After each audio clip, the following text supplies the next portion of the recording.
যদি কখনো আবার তোমার ফিরে আসতে ইচ্ছা হয়, তবে আমি মৃত ভেবে ফিরে যেও।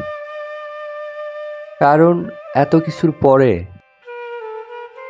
আর আমার পক্ষে সম্ভব না তোমায় সেই আগের মতো ভালোবাসা বা বিশ্বাস করা।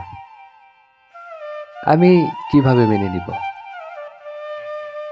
যাকে কিনা আমি নিজের চেয়েও অধিক ভালোবেসেছিলাম, সে মানুষটাই কিনা শুধুমাত্র নিজের স্বার্থের কারণে আমাকে ছেড়ে চলে গেছে, যে কিনা আমার চোখের পানি সহ্য করতে পারতো না। সেই মানুষটাই আমার নিঃশ্বাস বন্ধ হয়ে যাওয়া কান্না দেখেও আমার দিকে ফিরে তাকায় নাই।